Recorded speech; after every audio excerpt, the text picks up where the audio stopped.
Nagprotesta ang ilang miyembro ng grupong Kadamay laban sa mga umunoy cotton cups sa Maynila. May mga pulis daw kasing hinihingan ang mga vendor ng 100 piso. At may ulat on the spot si Mark Zambrano. Mark? Connie, nireklamo nga ng Vendors Association ng Maynila ang mga cotton cups na patuloy na nangingikil sa kanila. Napayak ang vendor na si Jean Alvarez habang kinikwento ang araw-araw na kalbaryo niya sa harap ng mga umano'y cotton cups sa Calao, Maynila. 200 piso kada araw daw ang kinukuba sa kanya ng mga pulis kapalit ng pagtinda sa kalye. Kasama si Nanay Jean sa mga miyembro ng damayang mahirap o kadamay na sumugod sa harap ng General Headquarters ng MPD. Lahat sila biktima din ng mga tiwaling pulis. Bitbit ng grupo ang mga placards at litrato ng mga pulis na anilay regular na nangingikil ng pera sa kanila. Kada araw hindi raw bababa sa 100 pesos kada vendor ang hinihingi ng mga cotton cups sa mga nagtitinda sa Calao Avenue, Luneta, Baywalk at Pedro Hill. Kung hindi raw sila magbibigay ng pera ay hindi sila pinapayagang magtinda sa mga kalye ng Maynila. Mabigat daw ang laki ng nawawala sa kanilang halaga dahil sa hirap ng buhay at imbis na sa pamilya nila ay sa bulsa lang ng mga pulis na pupunta. Kung serious daw sa Pangulong Duterte na tanggalin ng mga tiwaling pulis ay dapat simulan dito sa MPD. Hinarap naman ni MPD Director Senior Superintendent Joel Coronel ang mga leader ng grupong nagrereklamo. Yung kotong kung makano hingi nila, ibibigay namin. Kung hindi na namin kaya, sir, anong gagawin namin po?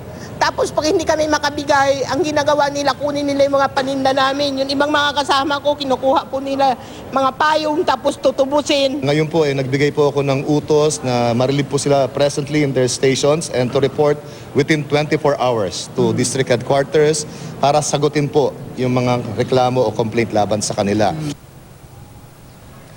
Connie, according to Director General Joel Coronel, hindi niya pinangalanan itong 5 pulis na sangkot nga dito sa gulo dito. At sinabi lang niya na naharap sa posibleng criminal at administrative cases ang mga pulis na ito at kailangan nilang ipaliwanag kung talagang kasama sila dito sa kumukubra ng pera sa mga vendor sa Maynila. Connie? Yes, Mark, nagsampa naman ng formal na reklamo itong mga nagrereklamo dito sa pulis na mga sinasabi nilang cotton cups. Kung ano yung mga ibang vendor na nakausap natin, sa Station 5 daw sila pumunta para mareklamo, pero tila wala daw pumapansin sa kanila. Kaya naisipan nilang dumiretso dito at magsampa ng reklamo, diretso dito sa headquarters ng MPD dahil nga hindi daw sila pinapakinggan doon. At buti nga lang at nilabas sila dito ni MPD Director Joel Coronel para kausapin sila. At siniguro naman ni Director Coronel, Connie, na aaksyonan. In fact, tulad nga ng binanggit sa report ay na tinanggal na sa kanilang pwesto etong 5 pulis sa sangkot dito, Connie. Ilan ba yung sinasabi na mga grupo ng o miyembro ng Kadamay at gaano katagal na silang sinasabing nakukutongan itong 5 pulis na ito? Matagal na, Connie. In fact, yung na-interview natin, si Nanay Jean Alvarez, 20 years na daw siya nagbebenta ng mga relos dun sa Calao area. At ngayon lang nga daw, actually 5 years ago, nung simula yung pangungoto nga sa kanila, pangingikil sa kanila ng mga pulis na to.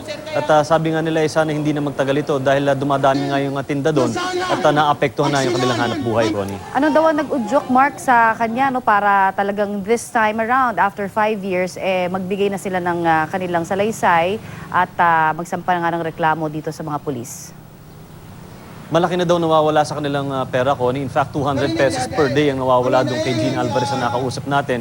Ang masakit pa doon, Connie, yung kinuha niyang puhunan para sa tindahan niya ay pinangutang pa niya.